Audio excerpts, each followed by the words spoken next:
Perfect. It's better than my parents, so that's good. I'm the least favorite out of two, so that applause was everything to me. I appreciate that. It's holiday time. Halloween just passed, more recently than Thanksgiving. And I dress the same way that I always dress every year, as a black guy in America. Because that's the scariest thing that you can be, apparently, because it's been shot more times than Freddy Krueger or Jason Voorhees combined. Happy Halloween. I hate Thanksgiving. Actually, I hate all holidays, but I hate any holiday that involves family. I hate my family. Basically, I wish I knew a suicide bomber, because I would invite them over to the house, and then when the cranberry sauce comes out, boom, it's a wrap. You know what I'm saying? Like, just some. I don't want you all to go through the same thing that I. Okay, here's the thing. I'm a homosexual.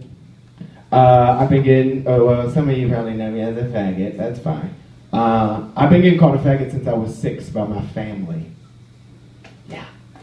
So. It was weird for me the first time that I saw somebody get offended by being called a faggot. Because I was like, dude, you need to calm down. That totally means they're into you. I mean, they're not going to get you shit for Christmas or your birthday, but hey, little faggot, you're all right. Boom, suicide bomber. Do you see what I'm saying? See what I had to go through.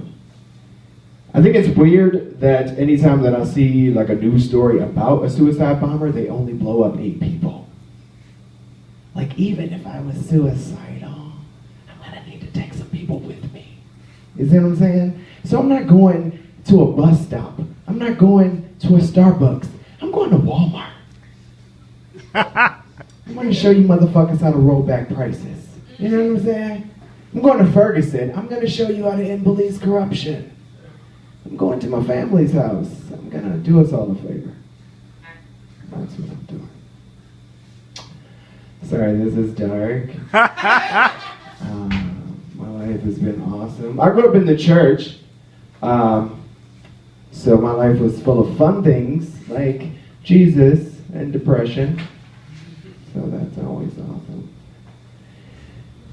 I just got cussed out by a fat lady on my way here. I need to know when fat people started being mean. Somebody knows when that happened. That would be fucking awesome, you know? I think I grew up on this like cliche thing about like belly that like jiggled when you laughed and rosy red cheeks and shit. And so I pretty much, you know, pick a poison. You can't be mean and fat. One is already a deterrent. You can pick it. I'm not gonna judge. You do that. I used to work with this lady who was a fat person. She was only nice when she was quiet. She was only quiet when she was eating. She was eating all the time, but she still found time to be a bitch. And she was stingy, you know what I'm saying? She would show up to work with this big sack on her back, not like Santa Claus and not the sack you could smoke, but still pretty nice size sack. And she would pull out like 12-foot subs and shit. Buckets of wings, and then just house them to herself, and she got mayonnaise and wing sauce dripping down her face. Well, we're all staring at her with flies swarming around her face like fucking Somalians. And then she would take a big gulp of her Diet Coke. And that was the part that was confusing. Like, I can see, you know, body ratio. You probably need that to keep the fuel going. But why the Diet Coke, though? Dr. Pepper, you know what I'm saying?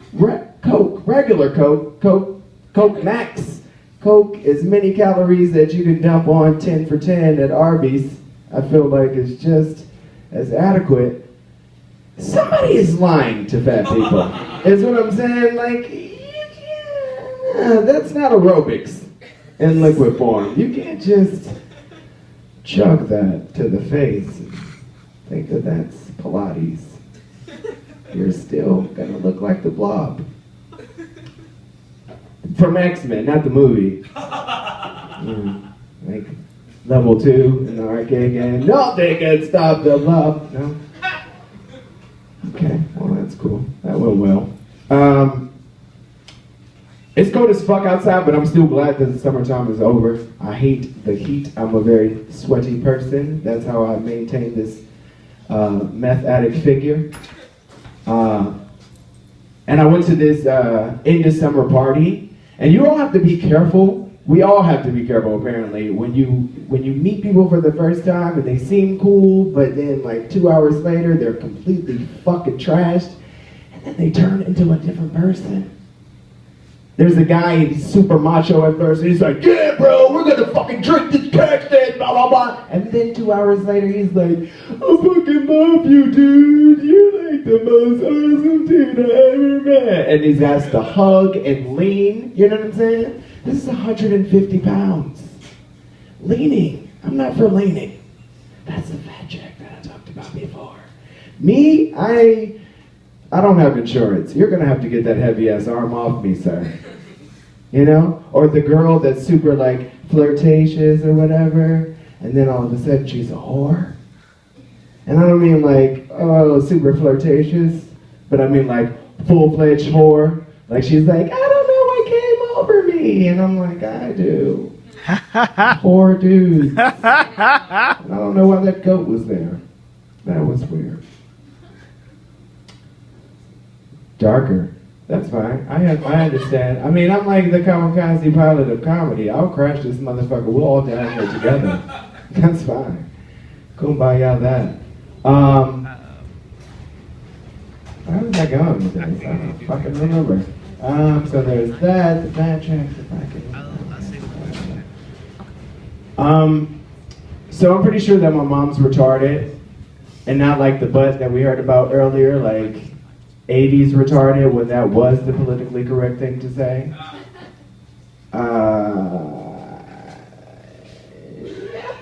They knew to get her tested, you know what I'm saying? She grew up in a different time, so it wasn't like, okay, let's test this child to make sure everything is okay. She's pretty much an SVU episode. The one with the two retarded people that run off together, except for my father is an opportunist and a whore, so he kind of like, you know, raped her. Oh no! Well, technically. Not like Bill Cosby. Like, he didn't have to drug her, he just had to give her. Is it too soon for that? I mean, I feel like it's been 32 years or something, according to Janice Dickinson. Here's my biggest question. Do you have to rape a whore? I'm pretty sure Janice Dickinson has slept with everyone. That's some next level shit. No? You don't know how to feel about what? Janice Dickinson or rape? Well, this is more about Janice Dickinson than rape. But that's fine. Were you a victim? Oh gosh. I'm just trying to see where to steer. Cool. What? Steer away. Rape jokes tend to offend people. This is comedy. If you brought your feelings, you should have also brought your lunchbox. No? That's fine. Oh, okay. Nobody was offended about the retard thing, but now it's too far. That's fine. Yeah? Okay. Rape jokes aren't really cool, man. Huh? Rape jokes aren't really cool. My friend sort of like almost raped the other night, so. What? Wait, what?